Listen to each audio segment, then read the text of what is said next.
Hi, I'd like to give you a video of a portfolio that was created by a student who took the early childhood class observation, assessment, and guidance, just to give you some help in understanding how this is all put together. The last page of the assignment looks like this, and so this will tell you what each section of your portfolio looks like.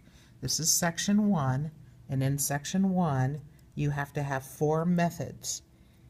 So those methods have to be the ones with the asterisk, and then so you'll see 3 that you have to have in section 1, and then you can pick the other one. So in the cognitive area, again, you have to have 4 different methods, the one with the asterisk, and then you choose one more, and the choice is yours. So the same thing goes for language and literacy, social emotional, and then you have to write a paper, a 2 or 3 page paper that summarizes all the information that you found in these methods. So I'm going to show you an example of a student who created their portfolio. And here you have the portfolio. She has a picture of the child on the front. She has the permission slip as the very first thing. She also included a picture of the child, which you may or you don't have to do, but she chose to do that. Then she has in her first section a page entitled Motor Skills, and she has the 4 different methods that she used to assess this child's development. The 3 that were required, and then she chose another one. So you can see she has her anecdotal notes here, dated and listed. She also included pictures on this. Then she has her checklist here. She used that for motor skills, and she included a picture there. This is from the ELORS document because this is perceptual and motor development, so obviously it fits best in this section. And then she has some work samples of things that she cut out and colored, which indicates fine motor skills.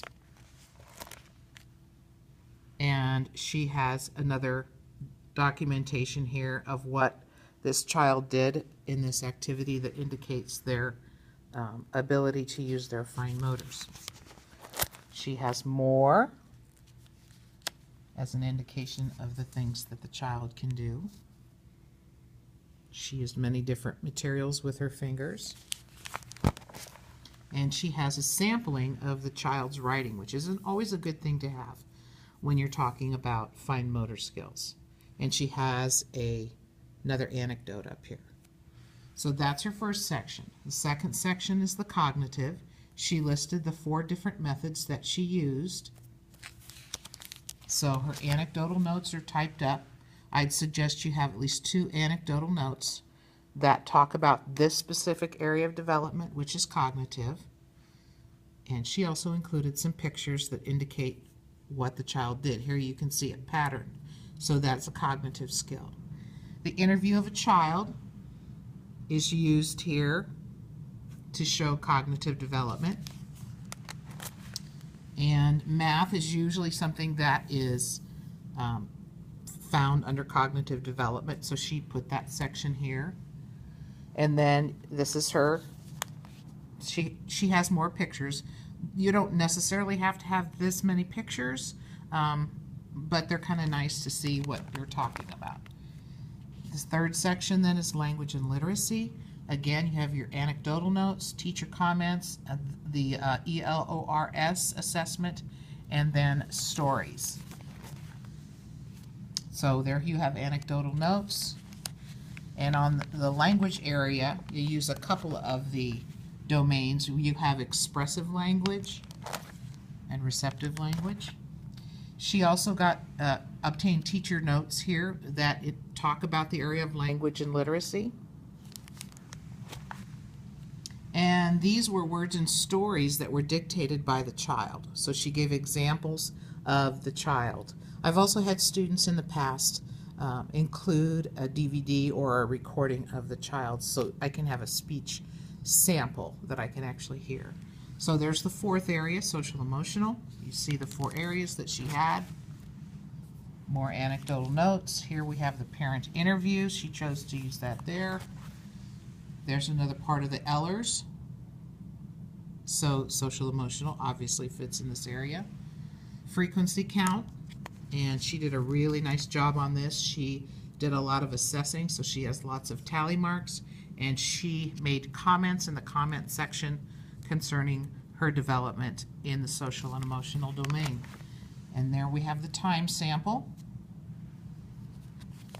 And the final document that you have to have is the 2 or 3 page paper that summarizes this child's overall development. So you can see that she has her 2 to 3 page paper here. So that is an example of one of the portfolios. Just remember to use this as a guide for how to put together your portfolio. Many people send me this portfolio.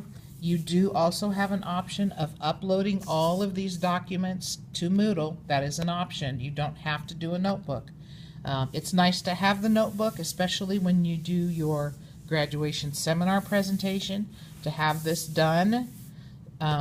If that's not something that you want to mail to me and you want to upload it through Moodle and do your notebook at another time, that's also acceptable. But there has to be organization. All of these things are indicated on the scoring sheet. You can see how you will be scored. And I like when it's organized. I like when it makes sense. So this is a nice example, and I hope this helps you understand better how to put this together. Please let me know if you have any questions. Thanks.